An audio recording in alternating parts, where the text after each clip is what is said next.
À votre avis, est-ce qu'un chrétien peut avoir une opinion personnelle sur l'Évangile? Nous allons voir cela dans Jean 8, verset 31.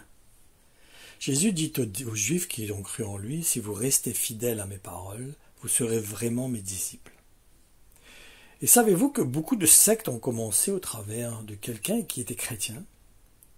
Mais ces personnes, en fait, se sont laissées influencer par un témoignage dans leur cœur qui ne venait pas du Saint-Esprit. Eux pensaient que ça venait du Saint-Esprit, mais ce n'était pas le Saint-Esprit. Et il est vrai que celui qui est devenu un enfant de Dieu doit porter une attention particulière au témoignage du Saint-Esprit dans son cœur, c'est vital. N'oublions pas Romains 8, 14, où il montre la nécessité d'être conduit par le Saint-Esprit pour se dire être un enfant de Dieu. Mais attention, car nous entendons plusieurs témoignages dans notre cœur. Il n'y a pas que celui du Saint-Esprit. Car en effet, il y a vraiment celui du Saint-Esprit. Mais il y a aussi celui de nos sentiments, de notre conscience. Et par moments même, il peut avoir aussi celui du diable. Sans négliger non plus l'influence au travers de ce que nous voyons et de ce que nous entendons. Et c'est pour cela que nous avons besoin de manger la chair de Jésus-Christ et de boire son sang, en le faisant d'une manière régulière. Et ceci afin de ne plus faire qu'un avec sa parole qui est l'Évangile. Voyons dans Galatiens 8. Eh bien, si jamais quelqu'un venait vous apporter sous le nom d'Évangile un message différent de celui que nous vous avons prêché, qu'il tombe sous le coup du châtiment divin. Même si moi ou un ange descendu du ciel venions proclamer au milieu de vous une bonne nouvelle contredisant celle que je vous ai annoncée, que la malédiction divine nous frappe. Il est important aussi de prendre un avertissement qui va suivre au sérieux si nous souhaitons vraiment discerner quel est le témoignage du Saint-Esprit par rapport aux autres témoignages. Nous allons voir cela dans 2 Corinthiens 4, 3. Car il viendra un temps où les hommes ne voudront plus rien savoir de l'enseignement authentique. Sous l'influence de leurs désirs et pour satisfaire leur convoitise, ils se choisiront une foule de maîtres. Ils courront de doctrine en doctrine au gré de leur fantaisie, ayant la démangeaison d'entendre des paroles qui chatouillent agréablement leurs oreilles.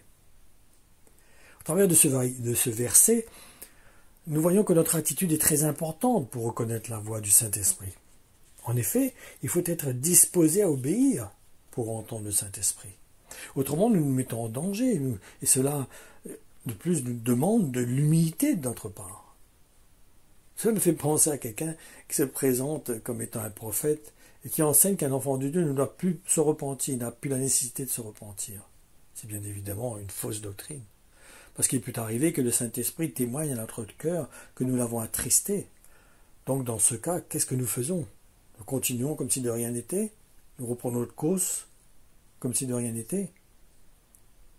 N'oublions pas que Dieu résiste aux orgueilleux, puis qu'il accorde sa grâce à ceux qui sont humbles. Ne perdons pas cela de vue. En effet, il est dit dans Éphésiens 4, 30, « N'attristez pas le Saint-Esprit que Dieu vous a accordé. Il est la garantie que le jour viendra où Dieu vous délivrera complètement du mal. » On peut attrister le Saint-Esprit. Mais c'est évident que si nous n'avons pas une attitude humble, il va nous résister.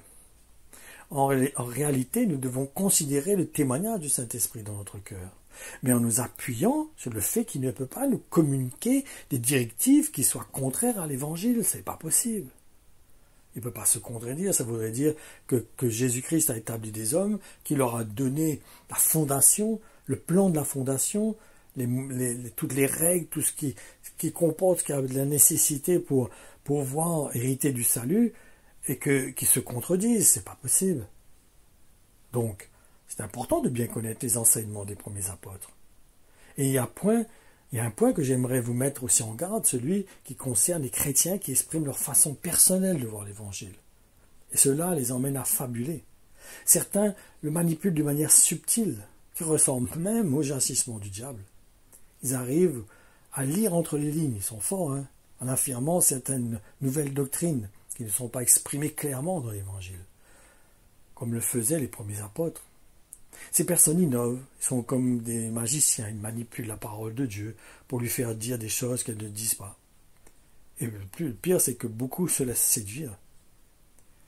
Ma conclusion, nous ne nous égarons pas en essayant de chercher de nouvelles compréhensions concernant l'Évangile et qui créent de nouvelles doctrines.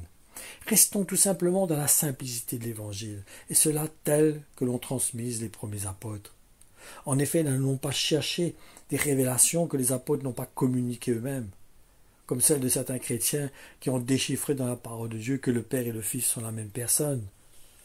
Si les apôtres ne l'ont pas dit textuellement, c'est qu'il y a une raison.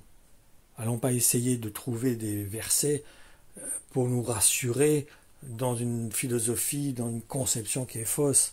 C'est dommage, c'est triste. Pourquoi rentrer dans des choses que les apôtres ne l'expriment pas clairement? Aucun apôtre n'a dit que Jésus et Dieu sont les mêmes personnes. Ça a été dit, cela a été dit nulle part. C'est un enseignement qui est mené par l'homme, conception personnelle.